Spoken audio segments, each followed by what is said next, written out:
Today, what I want to do is I want to go over and help you guys kind of get a clear understanding from my own perspective or my own opinion on the banners. Now, I have a video coming out. I don't know if this already came out, but this video is huge, like an hour long. It breaks down everything from the new player perspective, why the banners are ridiculous, how they can take advantage of the banners coming out, the best characters for them to pick up, the archetypes, everything. I mean, literally, I made a Google Doc live on stream, goes over everything. In today's video, I want to make a very condensed version of that, specifically for players who are a little bit more privy to falling for what's going on with the banners. Now, there's some important things that we need to talk about regarding the banners that I do want to point out. So I'm going to go find the YouTube live stream real quick, and then we can actually look at every single one of them together. So basically what's happening here is we're getting 8 banners. 8 banners is pretty much divided up. This turns into 16, if I'm being honest, because you double it with the light cones, but we're getting 8 banners. 4 during phase 1. The 4 are going to be Herta, Fei Xiao, Linksha, and Jade. Didn't mean to bump my desk right there. And then in phase 2, we're going to be getting Aglia, Robin, Boothill, and Silver. So one of these characters we can immediately knock out of the board, which is going to be Silver. Why? Because at this point in time, even though I'm a huge Silver fan, one of the key things that Silver does is weakness implant. She does a huge defense shred, and otherwise she's great at breaking, right? Silver is a very unique, interesting character that if you really want to make her work, it's not hard to make her work. And she's very good at having a hybrid build that could benefit a number of teams. At this current point in time in the game, going into 3.0, Silver just might not be the best character to pick up, especially given the fact that in the previous video, we actually established and did the math for it. Any random free-to-play player, you don't have the battle pass, you don't have the daily, whatever, right? You only have 6 to 12 limited banner pities a year. And I don't think wasting one of those, why did I say wasting with an R? I don't think wasting one of those for Silver as of right now would be appropriate when you could invest into 3.0 meta and then pick up what you need. So now that we have that, I do have up the live stream. I want to talk about what's going on here regarding live stream, okay? And we can kind of point out each one of these things and go over that. So I'll break this down before we even get into this. Let me break this down in a way where it is for phase 1 and then phase 2. So phase 1 and phase 2, ignore this. This was from the previous video, which I kind of want to save that. Actually, let me screenshot this. If we were to do this and let's say that we did an alignment chart, I think an alignment chart is probably a little bit more accessible, maybe. Chat, do you guys know what an alignment, like, are y'all familiar with this before I start making this? Yeah? Okay, great. That's what we're gonna do. We're gonna base this around working backwards, future-proof, low priority, high priority. I also believe this has light cones. Boom. Yes, it does. Awesome. So this has everything that we're gonna need in order to essentially establish what's going on. So I'm gonna work this off into phases first, and then we'll go into the each phase will have its own priority bubble. You guys can screenshot it if you need to once it's done. All right, so the first phase is going to be, and you guys can help me out real quick just in case I forget, Herta, Jade is in the first phase, right? We're also gonna have Fei Xiao in the first phase, and then Linksha. Let me just go ahead and make sure that that is correct. Boom, boom, boom, boom. Yep. I also need to go ahead and grab their light cones. Fei Xiao's light cone. We can bring that up here. Boom. We have, where are we at? That's Jingyuan. No, sir. No, sir. No, sir. We're not looking for you, big dog. Jade, light cone, and Herta light cone. Bring that up. Okay, cool. This one auto went in there. Nice. They both auto went in there. Awesome. And then Linksha's light cone. Where is this Linksha? No, that's Fugue. The fork is Linksha's light cone. Chat, I'm blind. So some of these I will have to look up because I don't remember what Genius Repose does. Dawn Hungs is whatever. All right. What do y'all think about grabbing Linksha E1? I have her light cone already. I'm considering if the vertical investment into her is worth it or not. The vertical investment is absolutely worth it if you want to go into more of a Linksha, because I think that Linksha is one of the sustains that is going to prove the test of time. It's going to be here for a long time. Now that we have all this, right? Basically what's going to happen is characters that have high priority but are working backwards, going to be over here. Characters that have high priority and working forwards, going to be over here, right? The more future-proof a character is, the less you have to worry about the power creep conversation that exists. However, I do believe that power creep isn't something that's going to be as prevalent with some of the characters that we talk about in today's video. First up, the number 1 character, Herta, okay? Herta, high priority, future-proof, a little bit, right? I say she's future-proof because she is just strong. She's an Emanator. She works on the stack meta or the stack archetype. She self-buffs herself. And so basically, Herta is Acheron. And let me explain before anyone takes that quote out of context. Acheron was the 2.0 giga character. Like, that was the creme de la creme. Everybody wanted her. Oh, that's a light cone? My bad. There we go. Herta, thank you. She's essentially going to be doing the same thing that Acheron did when we got her in 2.1. Boom, you're good to go. All right. Now, the reason why she's not all the way over here in future proof It's because she's not actually doing anything towards the future of the meta.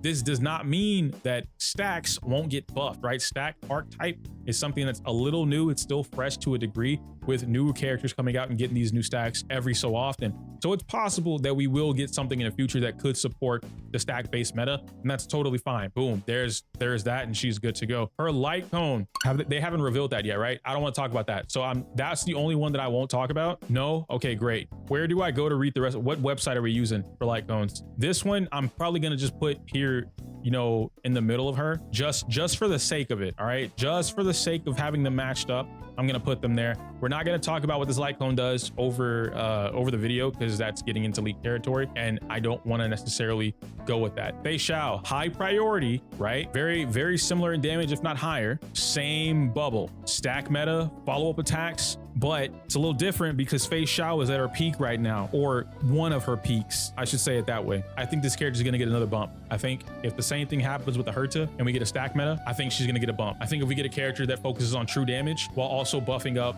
follow-up attacks or crit or advances forward, whatever, we're gonna see Fei Xiao jump up. So I think this character has potential to be future-proof. They're not all the way over here, but they're here. And with that, not higher than Herta though, but like equal, right? With that in mind, her light cone is equally just as strong with her. So either of these two lead you in a good territory. But if you pick them, you don't pick the other. And that's very important. If you go for Fei Xiao, you invest into the Fei Xiao archetype, which is gonna be follow-up attacking and stacking. If you go for Herta, Herta's a little easier because she has a lot more free-to-play accessible teammates that don't lock you into the archetype and don't require a lot of you, from you to build. And so now we look at Lingxia. I think Lingxia is, out of everyone on this list, the most future-proof character. I think Lingxia, depending on what you have in your account, has the highest priority in the game. Absolutely. Let's go over her light cone. Well, I guess before I do that, but you know, whatever. Lingxia and the light cone. Yeah. Scent alone stays true.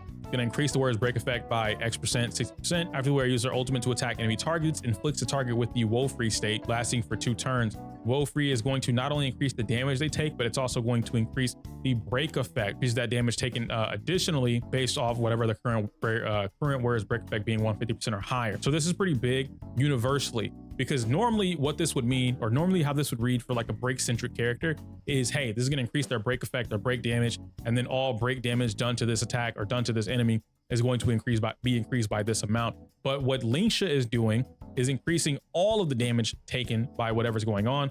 So this helps out more than just break characters, but Lingxia herself is helping the break units. So I think this light cone for her is very strong. It's not important enough for you to say like, I need this light cone, but in the event you could get it, it's very good. If we were looking at some 4-star options that Lingxia would have, Gallagher's light cone, which I believe is, yeah, what is real, this one will be pretty good, but it doesn't benefit the rest of the team. It only benefits Lingxia. So when you look at what's happening here for what Lingxia has available to her, she doesn't have a lot of unique light cones that are going to give her what she's looking for outside of energy, outside of HP, or restoring anything. Now, I'm a big fan of Quid Pro Quo. I think this works on every fucking abundance unit in the game.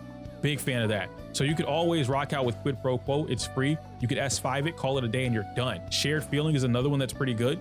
If you're looking for the whole like extra energy so that you can get something and like cheese some of your runs, it's pretty solid. So you have options, which is why if we were to come over here, Lingxia's thing is lower on the list. It's not high priority, but it's not low priority, but it is definitely above the line. And it does help with future proof, but it's not so future proof that another light cone can't come out and significantly be better for Lingxia or for the team, since her kit alone is so fucking high. So that's where I would put Lingxia's light cone, is somewhere over here. And then lastly, we can talk about Jade. Now, Jade is working backwards. She's the only character on this team that's actually working backwards. However, there is a caveat to Jade. Jade right now has been similar to Topaz. Jade has been progressively getting better and better, and we've been discovering more about Jade to the point where Jade went from a bad character, allegedly, to one of the low-key characters. Low-key being like, if you happen to have her, if you happen to invest into this character, she's actually cracked. She's a really good character.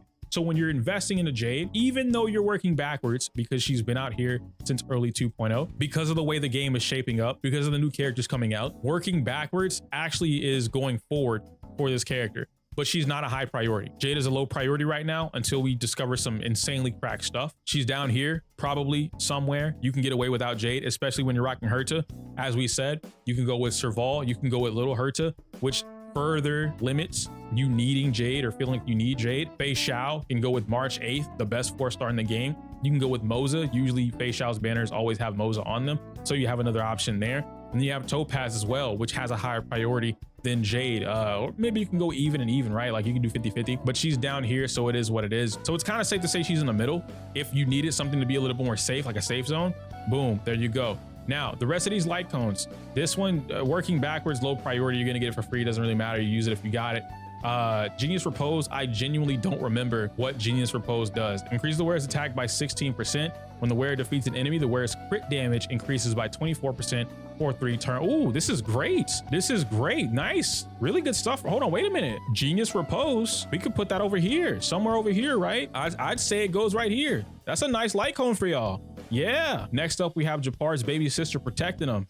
Landau's Choice. Landau's Choice is okay. It's not bad, right? But you could definitely get away with a little bit more. I would say you're working backwards because there's better light cones for preservation units that do what they want and give you more than just this. And it has a lower priority. So it's probably also somewhere down here as well. And you go from there. Yeah, Serval's the older sister, but that's baby girl. So we respect Serval around here.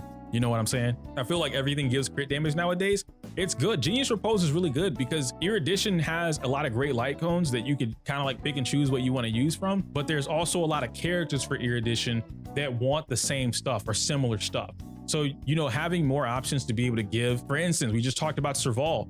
That would be great on Serval alongside Herta.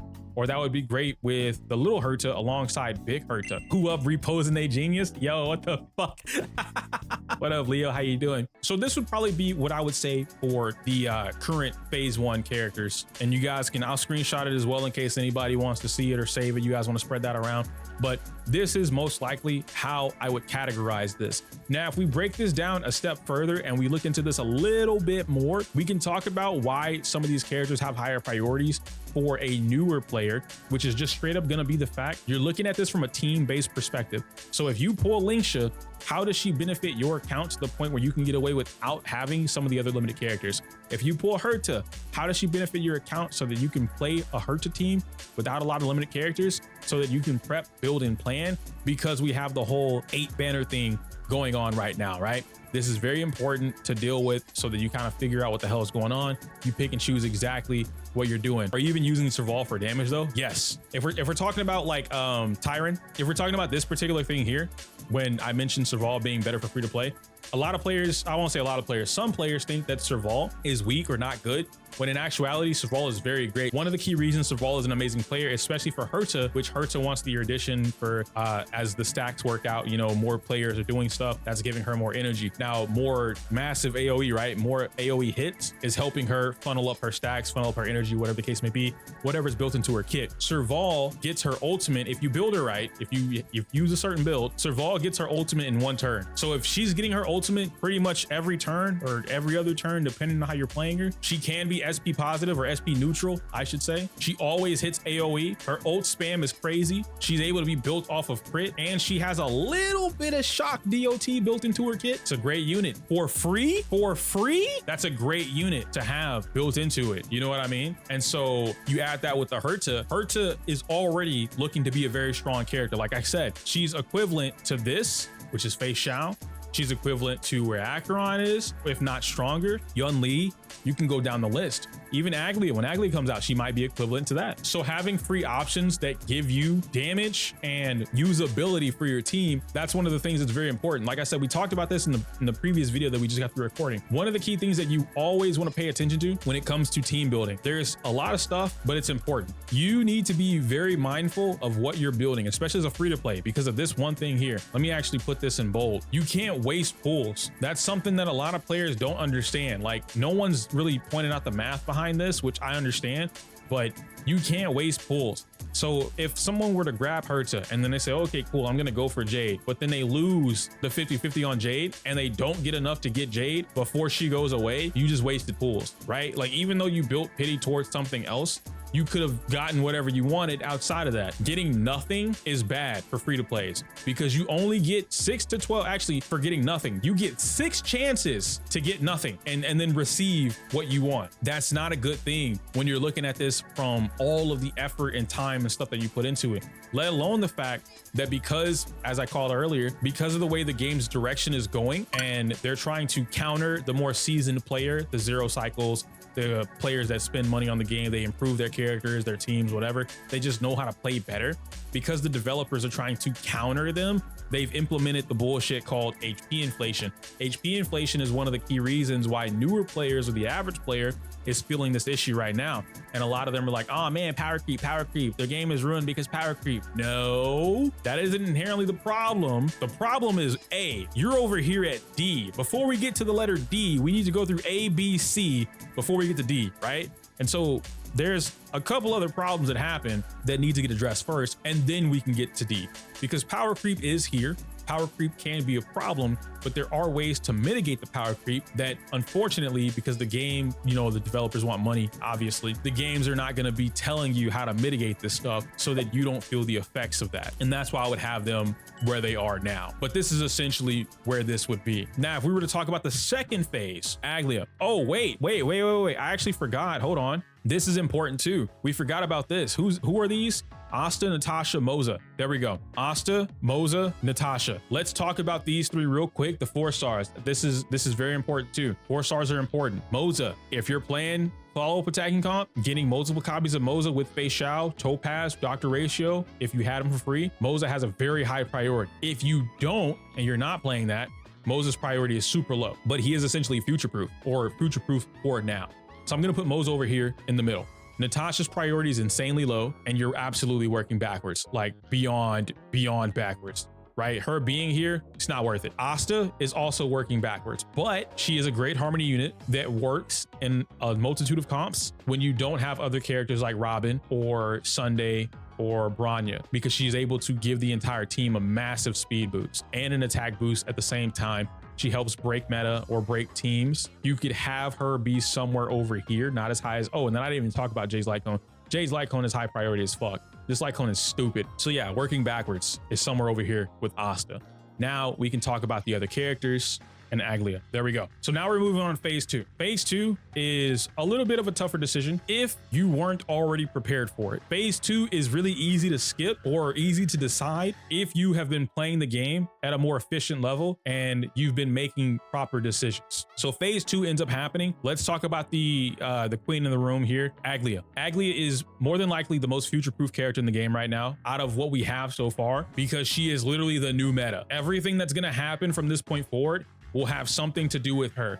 Will that significantly buff her? We don't know, but we do know, based off what we've seen from 2.0 and 1.0, almost everything that comes out after that point has something to do with what's going on. Oh yeah, Silver's way down here, that's fine. So yeah, Aglia is over here, okay? Now, a high priority. I don't think Aglia has the highest priority. I think you can make a decision if you want to play the new summon meta, you can. If you don't, and you want to wait for maybe a new summon type of character that might be a DPS character, you can get away with that. Typically speaking, the first introduction into a new meta is not always the strongest introduction into the new meta, but they are strong nonetheless. So far from what we're able to tell, and based off things that we know we may be able to look at, Aglia is performing damage-wise on the same levels as most of our top DPS characters currently. So I will say that her priority is somewhere in the middle, but she is the most future-proof as of right now. That goes alongside with her light cone. I do think her light cone is cracked. I can't talk about it, but I think her light cone is cracked. So I'm gonna put it right next to her. Dance, dance, dance. I'm gonna knock this out of the way real quick. Dance, dance, dance probably has the highest priority for any free to play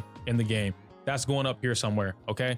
I don't want to put her above Linksha because I don't want Linksha's like image to get blocked out. So I'm just gonna kind of like do this, but Dance, Dance, Dance is always the most future-proof. Dance, Dance, Dance has the highest priority in the game. Everyone wants 20 copies of Dance, Dance, Dance. This light cone allows you to advance forward the entire team just by using your ultimate. Everybody gets fun. Everyone gets to take their turn again. That's why people want it. Robin, future-proof? Yes. right? An action advanced 4 character, but we've seen AV characters getting replaced or you know, like, I don't want to use the word power creep, but sparkle, okay? We've seen it. So while she is future proof right now, this does not mean she is the most future proof. However, her priority is insane. She goes up here. Getting yourself a Robin right now allows you to have the best harmony unit in the game for a multitude of comps. Her light cone, you don't necessarily need it. It's not as future proof because it's specifically for her, but other characters can use it absolutely, but you don't necessarily need it. I would say it's somewhere over here, somewhere alongside Jade and Robin or Lingsha, but Jade's light cone has a higher priority than Robin, in my opinion. Like, if you're already lining yourself up for Erudition, Jade's light cone is insane. So you want to get yourself a copy of that. Next up, we have Boot Hill. Boot Hill, you don't really have a high priority on Boot Hill for one of two reasons. This is similar to what we said about Jade. If you want to continue to invest in the Super Break archetype, Boot Hill probably has the highest priority on your list.